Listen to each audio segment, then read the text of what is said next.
मेरा नाम नीति है और मेरी उम्र 20 साल है।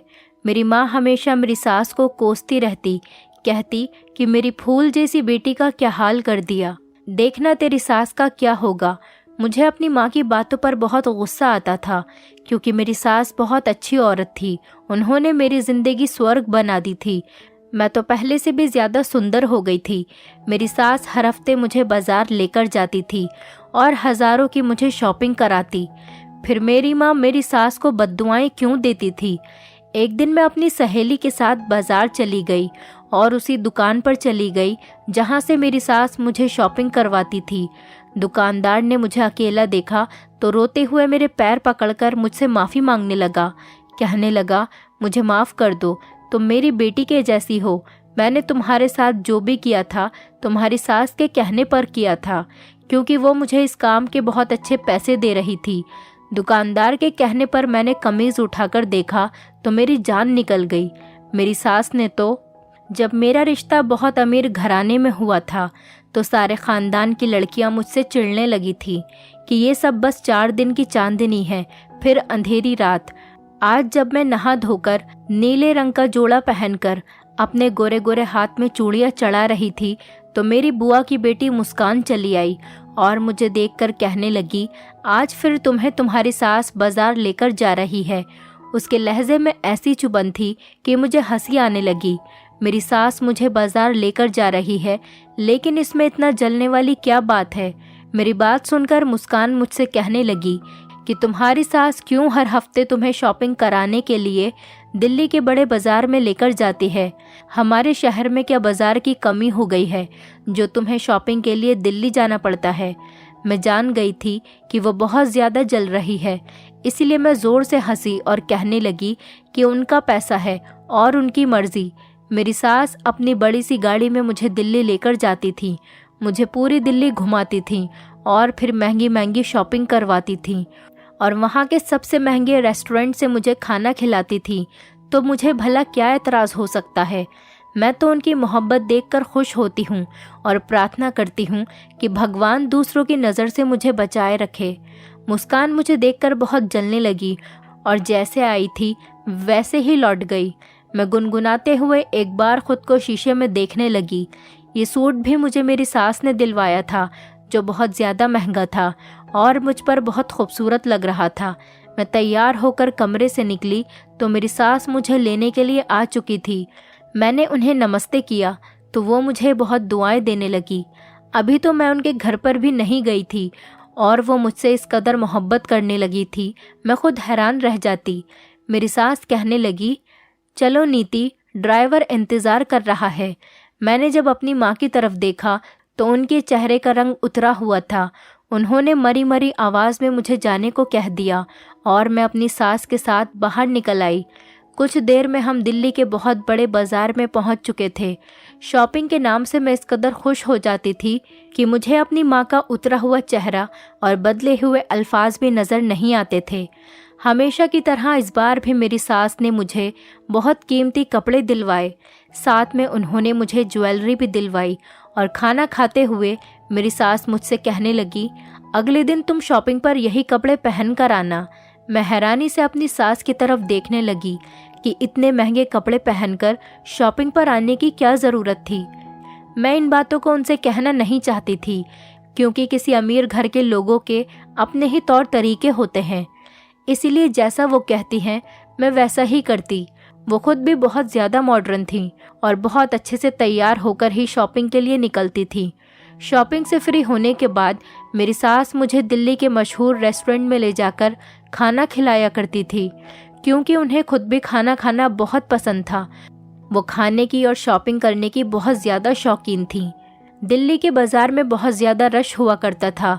वो दुकान वाला भी हमें बहुत अच्छे तरीके से पहचान गया था, इसीलिए हमें देखते ही वो हमारे लिए खाना लगा दिया करता था, जिसे खाने के बाद मुझे बहुत सुकून महसूस होता था। मैं बहुत ज़्यादा थक भी गई थी। खाना खाने के बाद मेरी सास कहने लगी कि चलो बहुत देर हो गई है, अब घर के लिए निकलते हैं। मैंने सुकून से एसी वाली कार में बैठकर आंखें बंद कर ली और मुझे पता ही नहीं चला कि कब मैं अपने घर पहुंच गई। घर आने पर जब गाड़ी रुकी तब मेरी सास ने मुझे आवाज़ दी और कहने लगी कि नीति बेटी, चलो तुम्हारा घर आ गया है। मैंने हल्की सी आंखें खोली तो मैंने देखा कि वाकई में ही घर के दरवाजे पर मौजूद हूँ। मुझे रास्ते का पता ही नहीं चल सका था। मैंने सारे शॉपिंग बैग्स उठाए और गाड़ी से उतरने लगी। तब मेरी सास ने कहा कि अगले दिन शॉपिंग पर इससे भी ज़्यादा अच्छे से तैयार होकर आना, तुम इन कपड़ों में बहुत ज़्यादा खूबसूरत लगती हो। अपनी सास की बात पर मैं शर्मा गई थी। वो मेरी इसी तरह खुलकर तारीफ़ किया करती थी। मैं सोचती थी कि मैं कितनी खुश नसीब हूँ जो मुझे इतनी मोहब्बत करने वाली सास मिली है, वरना लोग तो सास को लेकर कैसी कैसी छवि बनाते हैं कि मुझे शादी के नाम से ही डर लगता था। मेरी दोस्त राखी भी अपनी सास की बहुत बुराइयां करती थी, लेकिन मेरी सास तो शादी से पहले ही मेरा बहुत ख्याल रखती थी। अपने मंगेतर को तो मैंने एक दफ़ा ही देखा था और वो भी तस्वीर में, लेकिन मेरी सास से तो मेरी मुलाकात हर हफ्ते ही होती थी। शुरू शुरू में मेरे लिए ये सब कुछ बहुत अजीब था, लेकिन अब तो मुझे इसकी आदत हो गई थी। मैं थकी हारी शॉपिंग बैग उठाए जब घर में आई तो मुझे अंदाज़ा हुआ कि मैं कोई 6-7 घंटे बाद घर लौटी थी। मैंने शॉपिंग बैग्स अपने कमरे में रखे और माँ के कमरे में चली गई और माँ पूजा कर रही थी और रोती हुई भगवान से प्रार्थना कर रही थी कि भगवान, मेरी बेटी को कभी सच का पता न चले, मेरे भगवान मुझे माफ़ कर दे। इस प्रार्थना पर मैं हैरान हुई थी। मैंने जब माँ को पीछे से आवाज़ दी तो माँ जल्दी से चुप हो गई और अपने आंसू पोंछते हुए कहने लगी कि तेरी मनहूस सास कमबख्त मारी ने मेरी फूल जैसी बेटी का क्या हाल कर दिया है। मुझे माँ की बातों पर बहुत गुस्सा आता। मेरी सास तो बहुत अच्छी थी। अगर माँ को मेरी सास बहुत बुरी लगती थी तो उन्होंने मेरा रिश्ता क्यों किया था? लेकिन माँ मेरे इन सवालों का मुझे कोई जवाब नहीं देती। बस इतना ही कहती, मेरी बच्ची तू थक गई होगी, जाकर आराम कर ले। मैंने माँ से पूछा कि आप क्या प्रार्थना कर रही थी? ऐसी कौन सी बात है जो मुझे पता नहीं चलनी चाहिए? माँ ये सुनकर घबराकर कहने लगी, कुछ नहीं, बस तेरे हक में बेहतर की दुआ कर रही थी। तेरी खुशियों को किसी की नज़र न लगे। तू तो जानती है तेरे ख़ानदान वाले तेरे इस रिश्ते के बारे में कैसी कैसी बातें करते हैं। मैं नहीं चाहती कि इस बारे में तुझे कुछ भी पता चले और तेरा दिल ख़राब हो। माँ की बातों पर मैं मुस्कुराकर उनके गले लग गई और उन्हें बताने लगी कि मेरी सास ने आज मुझे कितनी महंगी शॉपिंग कराई है, और फिर माँ को अपने कमरे में ले जाकर उन्हें सारी शॉपिंग दिखाने लगी। वो खामोशी से मेरे साथ शॉपिंग देख रही थी और फिर मेरे चेहरे पर छाई खुशी देखकर मुस्कुरा देती। पता नहीं क्यों मुझे उनकी मुस्कुराहट में एक अजीब सा दर्द महसूस होता था। माँ मुझे आराम का कहकर चली गई थी। मुझे भी बहुत ज़्यादा थकान महसूस हो रही थी और खाना खाने के बाद मेरा पेट भरा हुआ था, इसीलिए मैं सोने के लिए लेट गई। मेरी बाकी की बहनें ऊपर छत पर ही थी, इसीलिए नीचे सन्नाटा हो रहा था।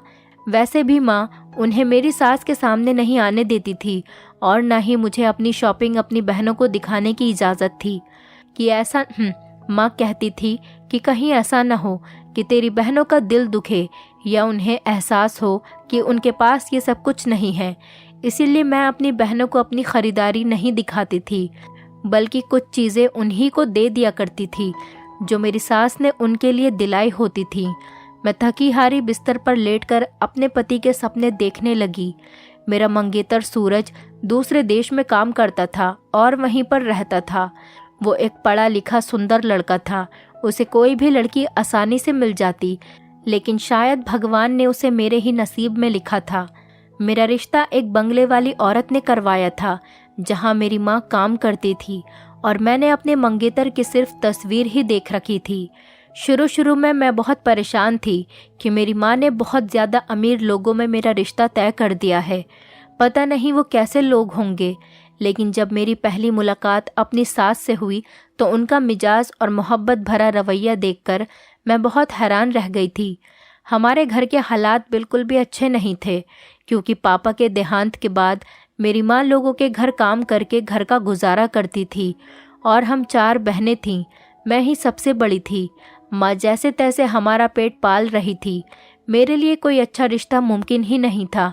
अचानक एक दिन माँ ने मुझे बताया कि बंगले वाली मालकिन ने मुझे एक रिश्ते का बताया है और वो लोग घराने वाले हैं। तो मुझे लगा कि उनके पास शायद काम करने वाले किसी नौकर का रिश्ता होगा, लेकिन एक बड़ी सी काले रंग की गाड़ी हमारे घर के दरवाजे पर आकर रुकी। लड़के की माँ यानी मेरी सास उतरकर घर में आई तो मैं उन्हें देखकर हैरान रह गई, क्योंकि उन्हें देखकर तो ऐसा लगता था जैसे वो किसी अमीर खानदान से रिश्ता रखती हैं। मुझे देखकर उन्होंने मेरे हाथ पर 2-2 हज़ार के कई नोट रख दिए और रिश्ता पक्का कर दिया। मैं तो अपनी किस्मत पर यकीन ही नहीं कर पा रही थी और मेरी माँ की आंखों में भी आंसू थे। उन्होंने मुझे सीने से लगाया और कहने लगी, मैंने ये फैसला हम सब के लिए किया है, तू कभी अपनी माँ से गिला न करना और हमेशा खुश रहना। मुझे माँ की अजीबोगरीब बातें समझ में नहीं आती थीं। इतने बड़े घर से आए रिश्ते को भला मैं क्यों एक्सेप्ट नहीं करती।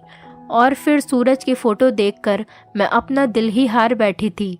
मेरी सास ने मेरे साथ मेरी छोटी बहनों के हाथ पर भी काफ़ी सारे पैसे रखे थे। मुझे जब भी शॉपिंग करवाने लेकर जाती थी तो मेरी छोटी बहनों के लिए भी कुछ न कुछ दिलवाया करती थी। सच कहूँ तो इस रिश्ते ने हमारे घर के हालात ही बदल दिए थे। अब तो माँ ने दूसरों के घरों में जाकर काम करना भी ख़त्म कर दिया था। मेरी सास ही हमारे घर इतना कुछ ले आती थी कि माँ को काम करने की ज़रूरत ही नहीं रहती थी। मगर मुझे आज तक इस बात का समझ में नहीं आया था कि मेरी माँ ने मेरी सास के लड़के से मेरा रिश्ता तय कर दिया और दूसरी तरफ मेरी सास को बुरा भला क्यों कहती रहती थी। यही सोचते सोचते मुझे नींद आ गई थी और जब सुबह मेरी आंख उस वक्त खुली जब मेरे कॉलेज जाने का वक्त हो गया था। वैसे तो मैंने 12वीं पास करके पढ़ाई छोड़ दी थी, लेकिन जब से मेरा रिश्ता हुआ था मेरी सास ने पढ़ाई के लिए मुझे मजबूर कर दिया था। उनका कहना था कि बड़े लोगों में उठने बैठने के लिए पढ़ा लिखा होना ज़रूरी है, और उनकी बात बिल्कुल सही थी, क्योंकि जब मैं उनके साथ बड़ी बड़ी दुकानों पर जाती थी तो वहाँ पर काम करने वाली लड़कियाँ भी इंग्लिश में ही सवाल जवाब किया करती थी। इसीलिए मैंने सरकारी कॉलेज में दाखिला ले लिया था और आगे पढ़ाई का सिलसिला शुरू कर दिया था। मैं जल्दी जल्दी तैयार होकर कॉलेज पहुंची तो पता चला कि कॉलेज वाले स्टूडेंट्स को दिल्ली की फेमस जगह पर घुमाने के लिए लेकर जा रहे हैं। मेरी दोस्तें मुझसे कहने लगी कि सब साथ जाएंगे तो मज़ा आएगा। ये सब सुनकर मैंने भी हाँ कर दी थी। 3 दिन बाद हम सब लोग दिल्ली की ट्रिप पर निकल गए थे। दिल्ली की मशहूर जगह पर ले गए तो रास्ते में वही बाज़ार आया तो मैंने सबको बताया कि यहाँ पर एक छोले पूरी वाला है और वो बहुत मशहूर है। सब लोग वहाँ से छोले भटूरे खाते हैं। हम सब छोले भटूरे वाले के पास पहुँच गए। वहाँ पहुँचते ही वो मुझे पहचान गया और जब उसने देखा कि मैं अपनी सास के साथ नहीं बल्कि अपनी सहेलियों के साथ हूँ तो उसने इशारे से मुझे कोने पर बुलाया। मैं जैसे ही उसके पास गई तो वो रोते हुए अपने हाथ जोड़कर कहने लगा, बेटी मुझे माफ़ कर दो, मैंने जो कुछ भी तुम्हारे साथ किया मैं बहुत मजबूर था। मैं बुरा आदमी नहीं हूँ, लेकिन मजबूरी इंसान से बहुत कुछ गलत करवा देती है। बेटी मैंने वही सब किया जो तुम्हारी सास ने मुझे करने को कहा था। दरअसल मेरी बेटी बहुत बीमार है और वो कई महीनों से अस्पताल में भर्ती है।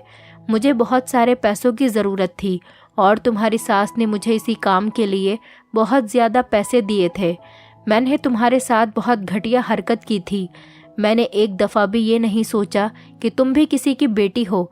मैं तुम्हारे साथ कैसे इतना गलत काम कर सकता हूँ। जबकि मैं हैरान होकर उस छोले भटूरे वाले को देख रही थी जो बहुत रो रहा था। मुझे समझ में नहीं आ रहा था। मैंने फ़ौरन कहा, अंकल शायद आपको कोई गलतफहमी हो गई है, आप मुझे कोई और समझ रहे हैं। मैं और मेरी सास तो हर हफ्ते आपके यहाँ छोले भटूरे खाने के लिए आते हैं। छोले भटूरे वाला कहने लगा कि बेटी तुम बहुत मासूम हो, तुम्हें नहीं मालूम कि तुम्हारी सास कैसी औरत है। उसने मुझे बहुत सारे पैसे दिए और कहा कि मैं तुम्हारे छोले भटूरे में नशे की दवा मिला दूं। इसीलिए मैं हर हफ्ते तुम्हें छोले भटूरे में नशे की दवा मिलाकर खिलाया करता था। मैं अपनी बेटी के इलाज को लेकर खुदगर्ज हो चुका था, लेकिन सच तो ये है जब से मैंने तुम्हारे साथ ये हरकत शुरू की है मेरी बेटी की तबीयत ख़राब होती चली जा रही है। और फिर आहिस्ता आहिस्ता मुझे एहसास हुआ कि मैं पाप के पैसों से अपनी बेटी का इलाज नहीं करा सकता। मैं ये बात तुम्हें बताना चाहता था, लेकिन तुम्हारी सास बहुत चालाक औरत है। वो मुझे कभी भी तुमसे बात नहीं करने देती थी। छोले भटूरे वाले की बात सुनकर मेरी तो जान ही निकल गई थी। मैंने कहा, अंकल, मेरी सास को ऐसा करने की भला क्या ज़रूरत आ गई? लगता है आपका दिमाग खराब हो गया है। वो रोता हुआ कहने लगा, बेटा, मैं तो अपने पाप का इकरार कर रहा हूँ, क्योंकि मैं जानता हूँ मैंने जो कुछ भी किया है वो गलत है और इसीलिए मेरी आत्मा को सुकून नहीं मिलता। आपकी सास ने पैसे का लालच देकर मुझसे वो काम करवाया। शायद मैं सोच भी नहीं सकता था। इससे पहले कि मैं कुछ और पूछती, मेरी सहेलियां और टीचर्स वहां पर पहुंच गईं और कहने लगी कि क्या बात है। मैंने उनको सारी बात बता दी कि ये छोले भटूरे वाला मेरी सास पर इल्ज़ाम लगा रहा है। मेरी सास मुझे क्यों नशे की दवा देना चाहेंगी? वो तो मुझसे बहुत प्यार करती हैं। मेरी टीचर्स मुझसे कहने लगी, नीति, तुम्हारी सास कैसी औरत है ये तो तुम्हें पता ही होगा, लेकिन मैं इतना ज़रूर जानती हूँ कि ये गरीब छोले भटूरे वाला झूठ नहीं कह रहा। यकीनन कोई ना कोई बात ऐसी है जो तुम्हें नहीं पता। अपनी टीचर्स की बात सुनकर मेरी जान निकल गई थी। मैं वापस घर चली आई।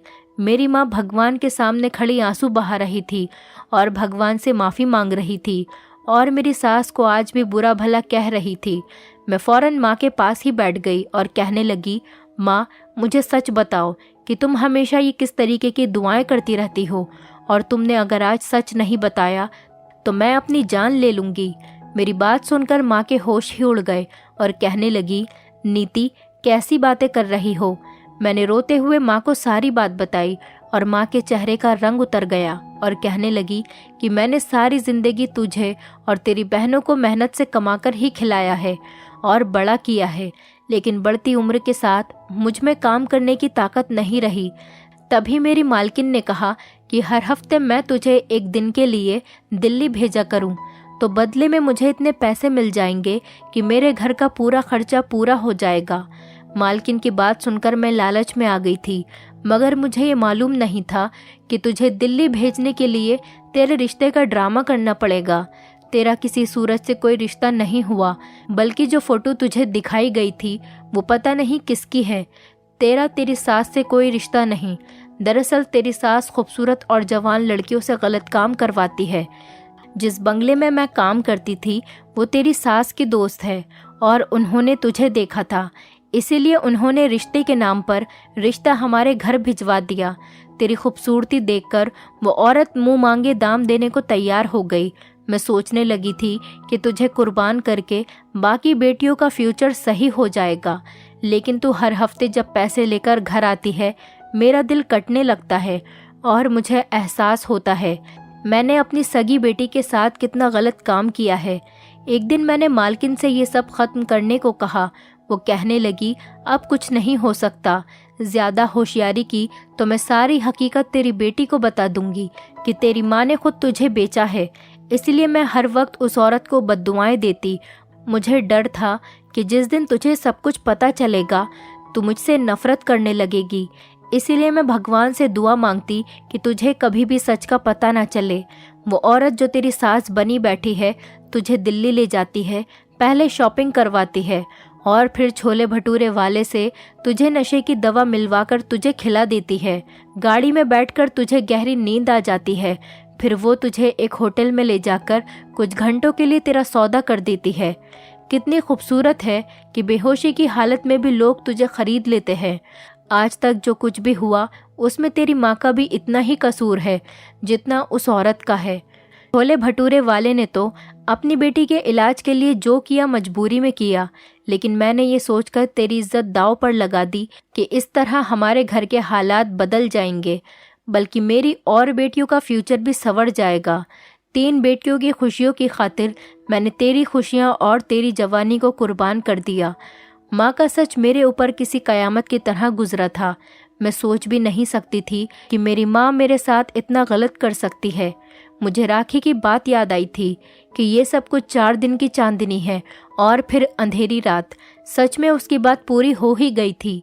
मैं 4 दिन की चांदनी देख चुकी थी और अब सिर्फ अंधेरी रात बाकी बची थी। मैंने रोते हुए माँ के आगे हाथ जोड़ दिए और कहा कि मुझे माल और जेवर की हवस नहीं है, मुझे बस इस दलदल से निकाल दीजिए। मैं इस तरह अपने आप को किसी और के हवाले नहीं कर सकती हूँ, अपनी दुनिया बर्बाद नहीं कर सकती हूँ। सपने जो मैंने सूरज के लिए देख रखे थे वो सब चकनाचूर हो गए थे। माँ ने मुझसे वादा किया कि वो आज के बाद मुझे उस औरत के साथ नहीं भेजेंगी और ना ही उससे मेरा अब कोई रिश्ता होगा। सारे ख़ानदान वालों को माँ ने मेरा रिश्ता टूटने की खबर सुना दी थी। जो कोई आया था वो मेरा मजाक उड़ाकर चला गया था। मेरा घर, मेरा घमंड सब चकनाचूर हो चुका था। वो औरत जो मेरी सास बनी हुई थी, माँ के मना करने पर उसने मेरी माँ के साथ बहुत झगड़ा किया और गुस्से से हमारे घर से निकल गई। 3 दिन बाद हमें पता चला कि उस औरत का तेज़ कार चलाने की वजह से एक्सीडेंट हो गया था और वो उसी वक्त मर गई थी। माँ हमें लेकर दूसरे शहर आ गई थी। आज इस बात को कई साल गुजर गए हैं और हम बहनों की शादी हो गई है और माँ भी इस दुनिया में नहीं है और मैं अपने पति के साथ बहुत खुश हूँ। मेरे पति को मेरी पिछली ज़िंदगी के बारे में कुछ भी पता नहीं है, लेकिन जब भी मैं अपने पास्ट को याद करती हूँ मेरा दिल कांप सा जाता है कि उस दिन अगर छोले पूरी वाला मुझे हकीकत न बताता तो क्या मेरी सारी ज़िंदगी इसी तरह गुजर जाती और मरने के बाद मैं अपने भगवान को क्या जवाब देती। दोस्तों, उम्मीद करती हूँ आपको हमारी कहानी पसंद आई होगी। कहानी पसंद आई है तो वीडियो को लाइक करें, चैनल पर नए हैं तो चैनल को सब्सक्राइब करें और हाँ, नोटिफिकेशन बेल को ज़रूर दबाएं ताकि अगली अपडेट सबसे पहले आपको मिले।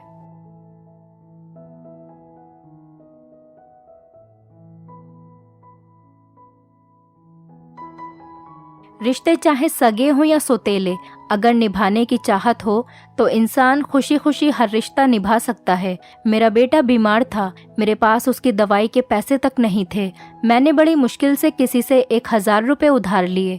मुझे उम्मीद थी कि वो मेरी मदद ज़रूर करेंगी और पैसे लेकर मैं घर आ गई। मैंने पहले तो ये सोचा कि बच्चे को डॉक्टर के पास लेकर जाऊंगी, लेकिन फिर ख्याल आया कि खाली पेट दवाई असर नहीं करती, तो फिर खाली पेट दवाई खाने का कोई फ़ायदा नहीं होगा और मेरे पास वही 1000 रुपये थे जिससे मुझे अपने बच्चों को खाना भी खिलाना था और उनकी दवाई का इंतज़ाम भी करना था।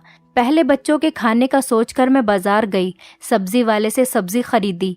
वही 1000 रुपये मेरे पास थे और डरते डरते मैंने उन पैसों में से 500 का नोट उसे दिया कि ना जाने कितनी महंगी सब्जी होगी, लेकिन उस सब्जी वाले ने मुझे 450 रुपये वापस कर दिए। जब घर आकर मैंने पैसे गिने तो मुझे लगा कि उससे गलती हो गई है, क्योंकि उसके पास बहुत भीड़ थी। मेरे दिल ने कहा कि वो बहुत गरीब आदमी है, वापस जाकर उसे उसके पैसे दे दूं, लेकिन दिमाग ने कहा शायद ये भगवान की तरफ से मदद है, पहले जाकर बच्चे की दवाई ले आती हूँ। मैं खुशी खुशी अपने बच्चे को डॉक्टर के पास लेकर गई और दवाई लेकर आई। बच्चों को खाना खिलाकर सुलाने के बाद मैं उस सब्जी वाले के बारे में सोचने लगी कि ना जाने बाद में उसे अपनी गलती का एहसास हुआ होगा तो वो कितना पछताया होगा। मेरे पास कुछ पैसे बच गए थे। मैंने दिल में सोच लिया कि सुबह सवेरे ही जाकर उसे बाकी के पैसे दे दूंगी और अगर कम पड़े तो उसे बता दूंगी कि मैं बाद में तुम्हें दे सकती हूँ। यकीनन वो मान जाएगा, लेकिन मुझे क्या मालूम था कि उस सब्जी वाले की गलती नहीं थी, बल्कि शायद मेरी गलती थी। मेरा रिश्ता एक गरीब घर से था। मेरे पापा शराबी थे और मेरी माँ लोगों के घरों में काम करती थी। मेरे पापा मेरी बड़ी बहन को जुए में हार गए थे, जिससे हम दोनों बहनें एक दूसरे से जुदा हो गईं। मैंने बड़ी कोशिश की कि मैं अपने पापा की बुरी नज़र से बच सकूं, लेकिन होनी को कौन टाल सकता है। आखिरकार जब मैं 16 साल की हुई तो मुझे भी मेरे पापा जुए में हार गए और फिर मैं भी शादी होकर अपने पापा जैसे ही एक शख्स के घर में आ गई थी। मैं अपनी माँ की तरह लोगों के घरों में काम करती थी और अपनी कमाई अपने जुआरी पति के हाथों से बचाने के लिए तरह तरह की कोशिश करती थी। कभी कपड़ों की पोटली में पैसे छुपाती तो कभी राशन के डिब्बों में, लेकिन वो फिर भी मेरी कमाई मुझसे छीन कर ले जाता। मेरे 3 बच्चे थे और मुझे खुशी इस बात की थी कि भगवान ने मुझे 3 बेटे दिए थे। कोई बेटी नहीं थी जिसको उसका बाप मेरी तरह बेच देता। इसी तरह समय गुजरता रहा और मेरी जिंदगी यूं ही चलती रही। कभी हफ्तों बाद मेरे पति को मेरे घर की याद आती तो वो घर आ जाता है और जो भी कीमती सामान उसे नजर आता है उसे उठाकर वो बेच देता है। अगर उसे कुछ भी नहीं मिलता तो वो मेरे साथ मारपीट करने लगता है और अगर मेरे बच्चे मुझे बचाने की कोशिश करते हैं तो वो बच्चों को भी मारने लगता है। मुझे बस इस बात का सुकून था कि घर मेरा अपना था और वो ये घर बेच नहीं सकता था, क्योंकि मेरे ससुर जी ने मेरी शादी के बाद ही अपने बेटे की हरकतों को देखते हुए ये घर मेरे नाम कर दिया था। उन्होंने अपने जीते जी ये काम बहुत अच्छा किया। कम से कम मेरे बच्चों के सर पे छत तो है जो उनका बाप छीन नहीं सकता। मेरे आसपास के घरों में जो औरतें थीं वो भी मेरे ही जैसी थीं, मेहनत करती और अपने बच्चों का पेट पालती थीं। आज छोटे बच्चे की बीमारी की वजह से मैंने एक ईमानदार इंसान का हक मार लिया था और ये चीज़ मुझे चैन नहीं लेने दे रही थी। कुछ दिन बाद जब बेटे की तबीयत कुछ बेहतर हुई और मुझे तनख्वाह मिल गई तो मैंने सोचा कि मुझे उस सब्जी वाले का उधार चुकता कर देना चाहिए। मुझे कुछ सब्जी भी चाहिए थी, इसीलिए मैं दोबारा बाजार गई। उस सब्जी वाले ने मुझे देखकर भी अनदेखा कर दिया और बाकी ग्राहकों को सामान देने लगा। मुझे उसके रवैये पर बहुत हैरत हुई कि शायद वो इसीलिए मुझे देखकर अनदेखा कर रहा है कि सबसे निपट के वो मुझसे बात करेगा।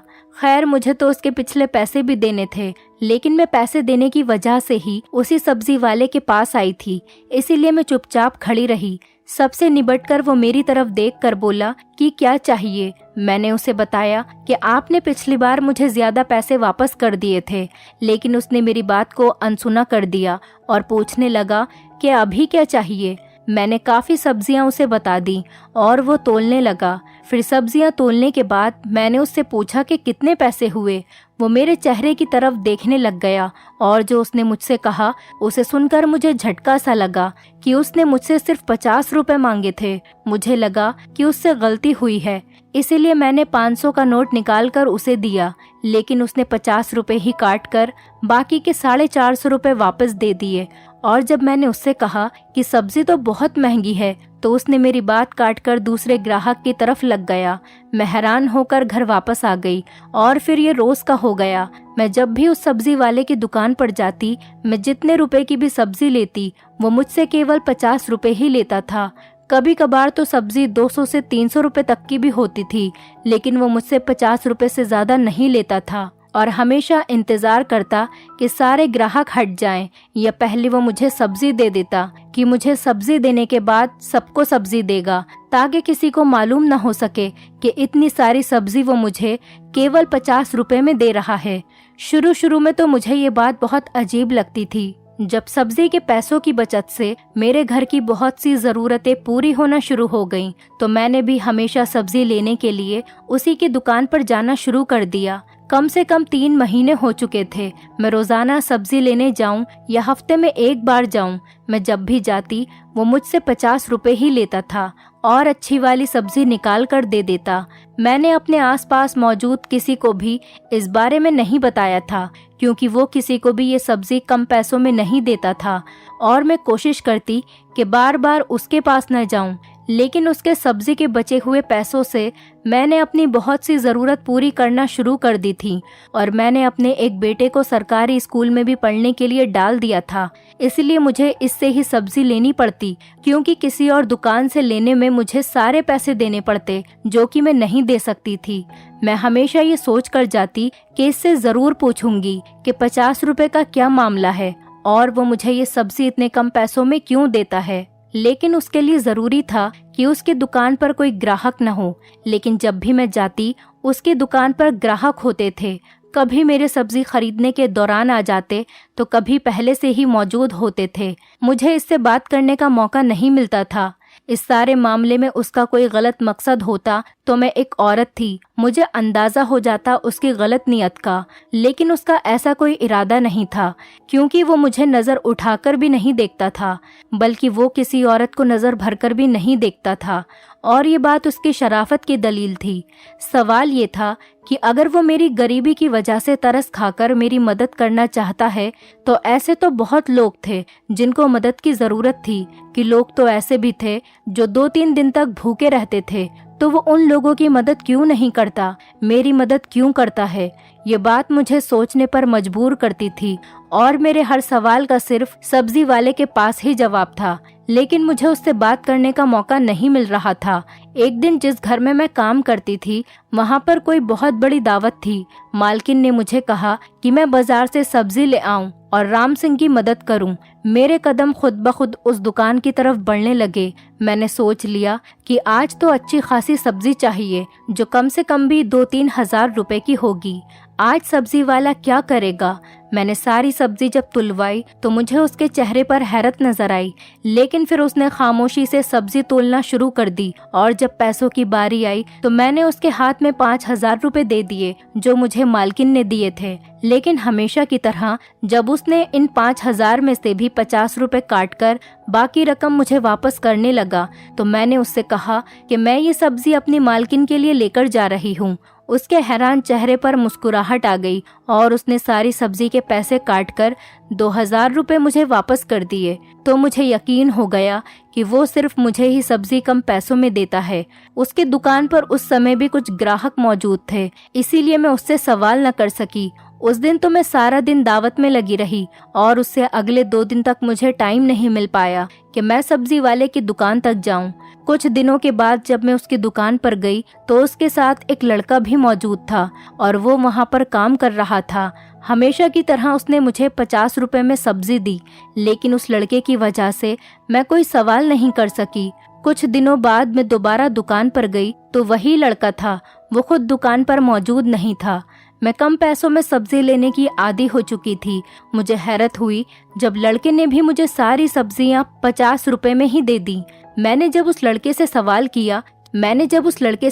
किया कि उसने मुझसे 50 रुपए ही क्यों लिए तो उसने बताया कि ये बात तो उसे खुद समझ नहीं आ रही कि उसके दुकान के मालिक ने उसे ये बात क्यों कही थी, क्योंकि वो तो सिर्फ मालिक का कहना पूरा कर रहा था। दुकान के मालिक ने उससे कहा था कि मैं जब भी यहाँ आऊँ किसी भी समय कोई भी चीज लूँ तो 50 रुपए ही लेना। मैंने आज भी सब्जी ली, उसकी कीमत 300 रुपए जितनी है, लेकिन उसने मुझसे 50 रुपए ही लिए। मैंने उससे पूछा कि तुम्हारा मालिक कब आएगा, तो इस पर उसने कोई जवाब नहीं दिया। अब तो मैं और भी ज्यादा हैरत में पड़ गई थी और मुझे अपने सवालों के जवाब भी चाहिए थे।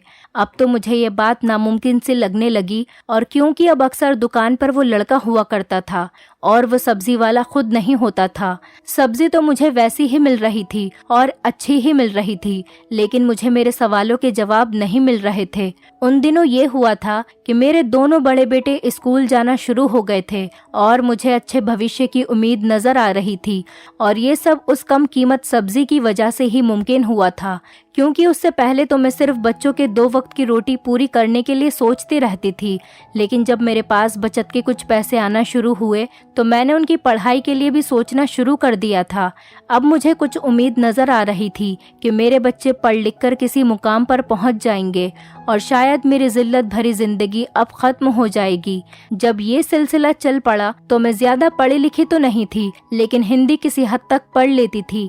इसीलिए अपने तरीके से मैंने सब्जी का हिसाब लिखना शुरू कर दिया, और वो इसलिए कि मेरे दिल में यही ख्याल था कि कभी जिंदगी में मेरे पास इतने पैसे हुए तो सब्जी वाले का सारा उधार एक बार में ही चुका दूंगी।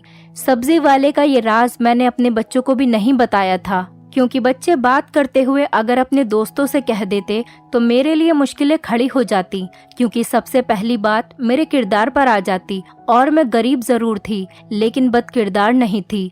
लेकिन ये बात तो कोई न समझता और सब मुझसे सवाल करने लगते कि वो इतने कम पैसों में तुम्हें सब्जी क्यों देता था। इस सब मामले को लगभग 7-8 महीने हो चुके थे और अभी तक मैं उस बंदे से सवाल नहीं कर सकी थी, और आखिरकार एक दिन मुझे मौका मिल ही गया। मैं शाम को देर से काम पर से आ रही थी, इसीलिए सब्जी लेने देर से गई। उस वक्त दुकान पर सब्जी वाला खुद मौजूद था, वो दूसरा लड़का आज नहीं था और कोई ग्राहक भी नहीं था। मैंने जाते के साथ ही उससे सवाल कर लिया कि तुम ये सब्जी 50 रुपए में ही क्यों देते हो और इसकी वजह क्या है कि तुम मेरी इस तरह से मदद करते हो। तो उसने मुझसे कहा कि मुझे सिर्फ ये बताओ कि क्या इस वजह से तुम्हारी किसी तरह की मदद हो सकती है।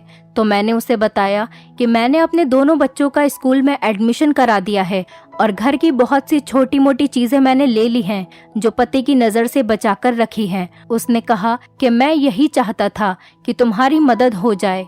आज तक मैंने तुम्हारी तरफ गलत नजर से कभी नहीं देखा और ये बात तुम भी जानती हो। मेरा मकसद सिर्फ तुम्हारी मदद करना था, लेकिन मेरा सवाल तो वहीं का वहीं था कि अगर वो मदद करना चाहता था तो यहाँ पर बहुत से लोग हैं जिनको उसकी मदद की ज़रूरत है, क्योंकि जिस जगह पर उसकी दुकान है उसके आसपास हम गरीब लोग ही रहते थे, वहाँ तो सभी गरीब थे, तो वो मेरी मदद ही क्यों करता है।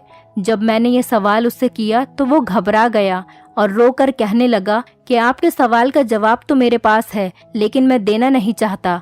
मैंने जब उससे जिद की कि वो मेरे सवाल का जवाब दे या मैं उससे सब्जी नहीं खरीदूंगी, तो वो और ज्यादा परेशान हो गया। उसने मुझसे वादा लिया कि वो मुझे मेरे हर सवाल का जवाब देगा, लेकिन सब्जी हमेशा मैं उसी की दुकान से लूंगी। मैंने उससे वादा कर लिया, तो उसने कहा कि कल शाम के बाद मैं उसके घर पर आ जाऊं, मुझे मेरे हर सवाल का जवाब वो वहीं पर देगा। लेकिन मैं उसके घर नहीं जाना चाहती थी।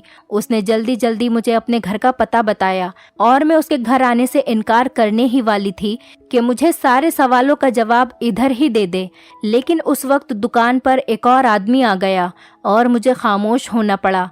मैंने उस समय तो वो सब्जियां उठाई और अपने घर वापस आ गई, लेकिन अब मेरी सारी रात इसी फिक्र में गुजरी कि आखिर उसने मुझे बुलाया क्यों है, और वो भी शाम के बाद। और अगर मैं नहीं गई तो शायद सारी उम्र जवाब न ले सकूंगी, और अगर चली गई तो मेरे साथ वो न जाने क्या कर दे, क्योंकि मर्द का क्या भरोसा। मेरी जिंदगी में आने वाले तो सारे मर्द ऐसे ही मिले थे, सिर्फ ये सब्जी वाला मुझे कुछ ठीक लग रहा था। लेकिन इसने मुझे अकेले अपने घर पर क्यों बुलाया। सारी रात सोचने के बाद मैंने फैसला किया कि मुझे एक बार तो जाना ही चाहिए, और ना ही मैं इतनी कमजोर हूँ कि अगर मेरे साथ कुछ गलत करने की कोशिश करेगा तो मैं खुद को बचा नहीं सकूंगी। अब मुझे बेसब्री से शाम का इंतजार था।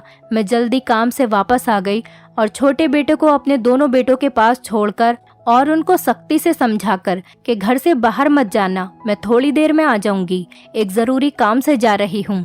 मैंने अपने कुर्ते के अंदर एक छोटी छड़ी को छुपा लिया और घर की तरफ चल दी। और छड़ी मैंने इसलिए रखी कि मुसीबत में काम आ सके, अगर जरूरत पड़े तो। जैसे जैसे मेरे कदम उसके घर की तरफ बढ़ रहे थे, वैसे वैसे मेरी धड़कनें बढ़ती जा रही थी। उसके घर के दरवाजे पर पहुंचकर एक बार तो दिल ने कहा कि पलट जाऊं, जो जैसे चल रहा है वो वैसे ही चलने दूं। मुझे क्या जरूरत है सवाल करने की, मेरी तो जरूरतें पूरी हो रही हैं और मेरे बच्चों को खाना भी मिल रहा है और उनकी अच्छी पढ़ाई भी हो रही है और मेरे घर की जरूरतें भी पूरी हो रही हैं। मुझे इस राज को राज ही रहने देना चाहिए, लेकिन मेरे अंदर की आत्मा मुझे चैन नहीं लेने दे रही थी और बार बार मेरे अंदर ये बात आती कि एक बार अंदर जाना चाहिए। उसके बाद मैंने दरवाज़ा खटखटाया। दरवाज़ा खटखटाने के बाद मेरा दिल और तेज धड़कने लगा और मुझे यहाँ आने का फैसला गलत लगने लगा। उससे पहले कि मैं यहाँ से पलट जाती, दरवाज़ा खुल गया और मुझे दरवाजे पर सब्जी वाले की सूरत नजर आई। मुझे दरवाजे पर खड़ा देखकर उसके चेहरे पर मुस्कुराहट नजर आने लगी और उसने मुझे अंदर आने के लिए कहा। अब जब यहाँ तक आ ही गई थी तो आगे भी मुझे हिम्मत करनी थी। मैंने डरते डरते घर के अंदर कदम रखा और बाजू के अंदर छुपी हुई छड़ी पर अपनी पकड़ बना ली। जब मैंने अंदर कदम बढ़ाए, अंदर आते ही उसने तुरंत लाइट जला दी और रोशनी होते ही जिस चीज पर मेरी नजर पड़ी तो मैं एकदम से चौंक गई। मुझे यूं लगा कि जैसे कमरे की छत मेरे सर पर आ गई हो। जब मेरे पति के हाथों मुझे मेरे माता पिता ने बेचा था, उसके बाद से मेरा अपने माता पिता से कोई संबंध नहीं था। मुझे नहीं पता था कि मेरी बहन या माता पिता किस हाल में हैं, और मैंने तो ये समझ लिया था कि वो मेरे लिए मर चुके हैं, और कभी भूलकर भी उनके बारे में मैंने नहीं सोचा था। कभी कभी मुझे मेरी माँ का ख्याल आ जाता था, लेकिन शादी के 3 साल बाद ही मेरी माँ को भी मेरे पिताजी किसी जगह जुए में हार गए थे, और उसके बाद कुछ पता नहीं कि उन सबको मरा हुआ मानने के बाद मैंने तो कभी सोचा भी नहीं था कि उनसे सामना होगा।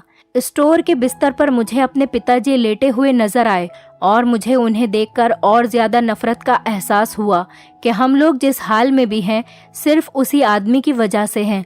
लेकिन उनकी हालत इतनी खराब थी कि उनसे तो नफरत भी नहीं कर पा रही थी। मेरे पीछे मौजूद सब्जी वाले ने मुझसे कहा कि आपने इनको पहचाना। मेरी तो जबान बंद हो चुकी थी, मैं उसे क्या जवाब देती। मेरी हालत देखकर उसने कहा कि यह आदमी आपके पिताजी हैं, सिर्फ आपके नहीं बल्कि मेरे भी। मैं आपका भाई हूँ। और ये सुनकर मुझे तो आश्चर्य हुआ और बहुत बड़ा झटका लगा। ऐसा कैसे हो सकता है? ये आदमी मेरा भाई कैसे हो सकता है? क्योंकि हम तो सिर्फ 2 ही बहनें थे। मुझे तो लगा था कि आज इतनी बड़ी बिजली गिरने के बाद और इसके अलावा कोई और झटका मैं सह नहीं पाऊंगी। मैं आगे बढ़ी और पिताजी की हालत देखी तो मेरी आंखों में आंसू आ गए। उनको फालिस का अटैक हुआ था और वो जुबान से बोल भी नहीं पा रहे थे, हाथ भी नहीं हिला सकते थे, सिर्फ मुझे देखकर रो रहे थे। मैंने उस सब्जी वाले से, जो कि मेरा भाई था, उससे पूछा कि ये सब क्या है? तुम मेरे भाई कैसे हो सकते हो? हम तो 2 बहनें थीं और फिर ये तुम्हारे पास कैसे? उसने मुझे बताया कि मेरी शादी के 1 साल बाद ही मेरी माताजी को ये एक जुए में हार गए थे, लेकिन हमें जुए में हारने से पहले इन्होंने खुद एक औरत को जुए में जीता था, जिसे वो अपने घर पर तो नहीं लेकर आए थे, एक और जगह रखा था। सब्जी वाला उसी औरत से मेरा भाई था।